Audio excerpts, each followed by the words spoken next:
দেখিতে আসিলাম মেলা দেখা হলো শেষ, চলো এবার ফিরে যাই আপনার দেশ। যে দেশে ছিলাম পূর্বে চলো সেই দেশে, মানে জান্নাতে। এটা মেলা দেখতে এসেছি, ভব মেলা একদিন শেষ হয়ে যাবে। দেখিতেই আসিলাম মেলা দেখা হলো শেষ, চলো এবার ফিরে যাই আপনার দেশ। যেই দেশে ছিলাম পূর্বে চলো সেই দেশে, কি আসে রয়েছ বসে এসে পরবাসে। মাতা পিতা ভাই বন্ধু আত্মীয় স্বজন, ক্রমে সেই দেশে সব করিল গমন। তোমারও গমন কাল হয়ে উপস্থিত, সম্বল সংগ্রহণ করো করো যে কিঞ্চিত। কিয়ামত এমন একটা জায়গা, কিয়ামত এমন একটা দিন, আপনি আমি তো দূরের কথা, আপনি আমি তো দূরের কথা, আপনি আমি তো দূরের কথা। সেদিন আদমকেও হাজির করা হবে, সমস্ত নবী হাজির হবে। ওই দিন বিশ্ব নবী আল্লাহর হাবিব, পৃথিবীর অদ্বিতীয় মানুষ, যার সঙ্গে কাউকে তুলনা করা যাবে না, আল্লাহর পরে পরে যার স্থান, সেই ব্যক্তিটাকেও কিয়ামতের দিন হাজির করা হবে। অতএব কিয়ামতে যাব না এ কথা বলা যাবে না। আল্লাহ আমাদেরকে এমন একটা রোডে ফেলে দিয়েছে, যখন চোখে কম দেখছি চশমা লেগে গেছে, দাঁত ঝরে গেছে, যখন দাড়ি মাথার চুল সাদা হয়ে গেছে, তখন ভেবে নিতে হবে আমি রোডে চলে এসেছি, আমি রোডে অনেক কাছে গেছি, পৌঁছে গেছি, আর বেশি দেরি নাই। এবার সমস্ত সম্বলকে রেডি করে সেখানে পৌঁছাতে হবে। তাই সেই দেশে যাওয়ার জন্য যা যা প্রয়োজন নিয়ে নিতে হবে, এবার তৈরি হয়ে যেতে হবে। এর জন্য আল্লাহ বলেছেন ইন্না ইলাইনা ইয়াবাহুম সুম্মা ইন্না আলাইনা হিসাবাহুম। আমার কাছে শুধু আসবা, তোমাদের খাওয়ার ব্যবস্থা আছে, এখানে ভোজ খাইয়ে দিব, আনন্দ করে ঘুরবে, এরকম নয়। আমার কাছে আসার পর তোমার জিন্দেগির হিসাবটা আমাকে তিলে তিলে তিলে তিলে তিলে বোঝাতে হবে। হাজি 12টা বাজলো, হ্যাঁ 12:45, হ্যাঁ একটাতে ছেড়ে দেবো। শরীর চলছে না, পানিটা দূরে রেখেছে, বারবার দেখছি, তা একটু পানি খাবো, তা এরা বলছে পানিও দিব না, চা।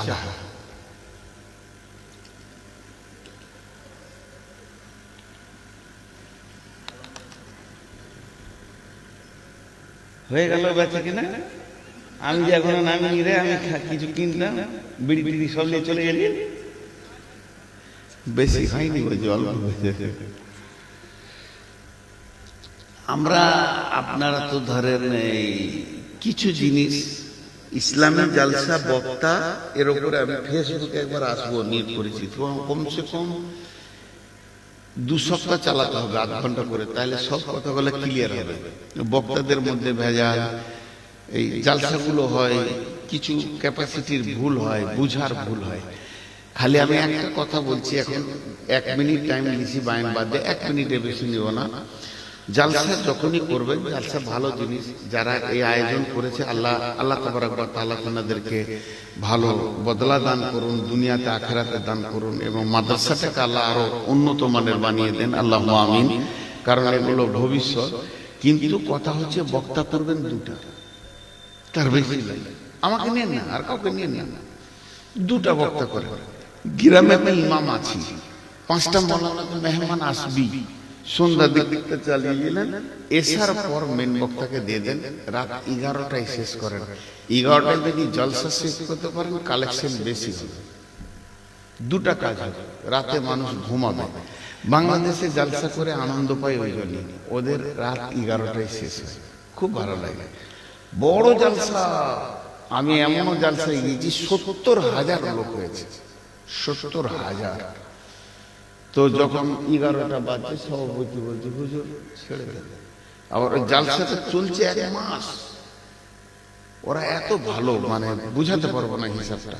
আমি একটা জালসায় গিয়েছিলাম এই চাপাইয়ের দিকে, তো আমাকে যখন নিয়ে গেল গাড়ি করে, গাড়িতে গিয়ে পৌঁছে দেখছি বিরাট আম বাগানে প্যান্ডেল, 4-5টা ছেলে খেলছে, আর মাইকম্যান খালি মাইক নিয়ে খুচুর খুচুর করছে। 7 দিনের শেষ দিন, 7 দিনের শেষ দিন, আমি বক্তা।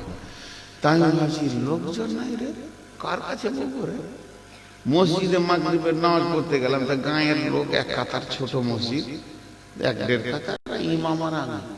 একটা লোক বললেন, চলেন হুজুর আমার ঘরে আপনি থাকবেন, আপনার আমি দাওয়াত নিয়েছি কমিটির কাছ থেকে, আমার ঘরে শুতে দিলে, খেতে দিলে। যে বললে আপনার টাইম হচ্ছে 9টায়, ওদের দেশে 9টা মানে আমাদের 8:30।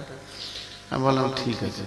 তা আমি মনে মনে ভাবছি, বলতে পারছি না, লজ্জা লাগবে, আমার সাথে একজন মাস্টারও আছে, লোক হবে কেউ জানে। যখন স্টেজে দেখছি তখন প্রায় 50 থেকে 60 হাজার।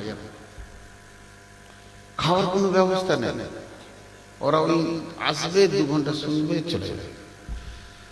ওখান থেকে জালসা করে এসে আমি চাঁদপুর মতো বাজারে থাকি, তো গিয়ে দেখছি তখনও বাজার খোলা। চাটা খেলাম, দোকানদার বললো আজকে হয়ে গেল না, হয়ে গেল। জালসা অল্প রাতে শেষ করলে আদায় বেশি হয়, আর জালসার যৌবন হচ্ছে 9টা থেকে 11টা, তারপরে ভাটি। আপনি ভালো মনে করেন চাই না করেন, মেন বক্তাকে 9টা থেকে 11টার মধ্যে দেন, কালেকশনও ভালো হবে। যার কথা মানুষ ধ্যান দিয়ে শুনবে তার কথাতেই টাকা দিবে। আর এখন আমি চাবো ও 5 টাকা মেরে দিয়ে যাবে আর দিবে, আর আমার তো আদায় করা ঠিক হবে না, গুনাহ হবে। কারণ কমিটি হচ্ছে না না আদায় করে আগে হয়ে যাক, তাহলে আদায় হয়ে গেছে, আর আমার আদায় করা ঠিক হবে। একটা মানুষকে অপমান করা হবে, আবার টাকা চাওয়া হবে। তবে এগুলো সবাইকে বলছি, মানে এই কমিটিকে বলছি না, যারাই জলসা করবেন এইভাবে করবেন। কারণ আমি ভুল ধরতে আসিনি, মাফ করবেন, আমার ভুল হলে আমাকে ক্ষমা করে দেবেন। তো আল্লাহ তাবারক ওয়া তাআলা একটা জায়গায় ধরেছে কি, এদের কাছে আখিরাতের ভয় নেই, আখিরাতের ভয় নেই। একটা ছোট্ট উদাহরণ দিব, ভালো করে শুনেন। আপনাদের উমরাপুরে একটা ছেলে মাস্টার্স পাস করেছে, MA পাস, সায়েন্স নিয়ে পড়েছে, MSc ভোকেশনাল কোর্স করেছে। সে এত ট্যালেন্টেড ছেলে, পরীক্ষায় বসলে যে কোনো সময় ISI পরীক্ষায় পাস করবে, ডাক্তারি পরীক্ষায় পাস করবে। কিন্তু আল্লাহর কারিশমা, হঠাৎ মাথা অসুস্থ, যে রাস্তায় ঘুরে বেড়াচ্ছে, গোটা শরীর সুস্থ, খালি ব্রেনের গোলমাল। তোর একটা ফুল প্যান্টকে অর্ধেক গুটিয়েছে, একটা ফুল প্যান্ট ফুল খোলা আছে, গোটা গায়ে নোংরা, বিরাজ করেনি। মোচ যে কোন সপ্তাহে কেটে চাল্লা জানে, গোটাই ভবস হয়ে আছে, চুল দাঁড়ি, মাথার চুল উস্কো খুস্কো হয়ে আছে, বোতামটা ঠিক মতো লাগায়নি জামা, হাতে গায়ে ময়লা। তো ওই চায়ের দোকানে গুলোতে নাচছে গান করছে, এত শিক্ষিত ছেলে নাচছে গান করছে, হ্যাঁ করে হাসছে। ওকে ভালো বুদ্ধি দিতে গেলে ইট লিওয়ার পেছনে দৌড়ছে। ওকে যদি কেউ বলছে ডান দিকের জুতাটা বাঁ দিকে পর, বাঁ দিকের জুতা ডান দিকে, তো ওকে ইট লিয়ে পেছনে পেছনে তাড়ছে।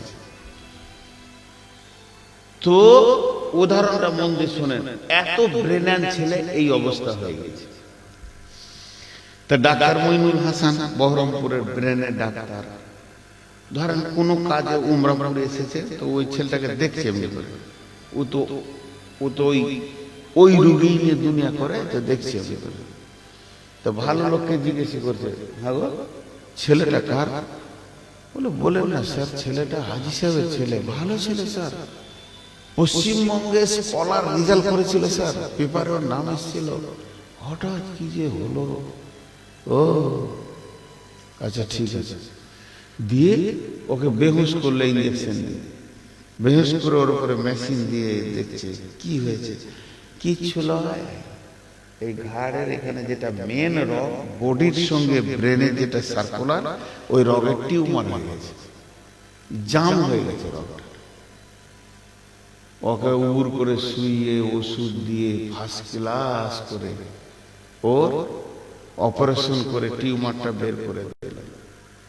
তারপরে ছেলেটা যখন সুস্থ হলো, এর আগে ওকে বলছে, কেউ বলছে এই জামাটা বোতামটা সোজা করে, এই বিরাজ করা, এই তোর চোখে মিচড়ি, এই তোর নাকটা কোঁটা, এই মোজগুলো কাটগা, এই প্যান্টটা ভালো করে পর, এই জুতাটা।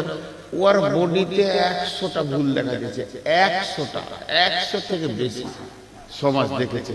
কিন্তু ডাক্তার মইনুল হাসান বলছে কোনোটাই ভুল নাই, সব ঠিক। ব্রেনটা যখনই ঠিক হয়ে গেল, ওই ছেলেটাই মোচ কেটে ভালো করে সবকে রেডি করে, মাথা চিরুনি করে, ব্রাশ করে, ভালো আয়রন করা জামা পরে, প্যান্ট পরে, ইন করে বাড়ি থেকে বেরোচ্ছে। সব ভুল শেষ। খালি একটা টিউমার।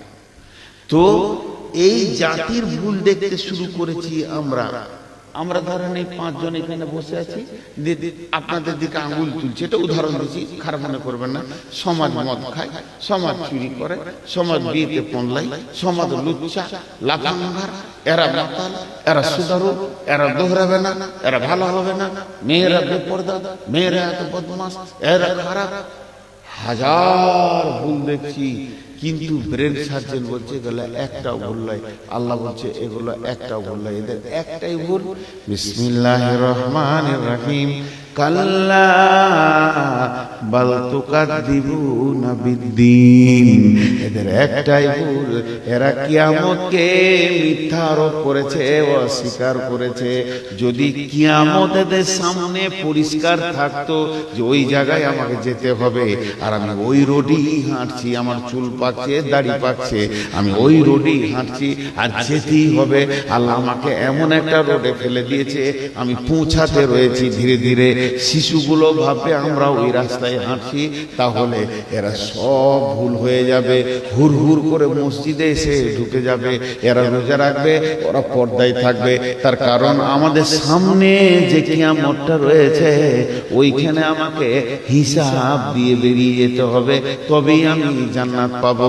ওই বর্ডারে যতক্ষণ না আমি হিসাব দেব, অতক্ষণ আমি জান্নাতে পাবো না। এই কথাটা যদি মানুষের ব্রেনে একবার ঢুকে যায়, ওর দ্বারা আর গুনাহ করা সম্ভব হবে না, ও সব ভালো কাজ করবে।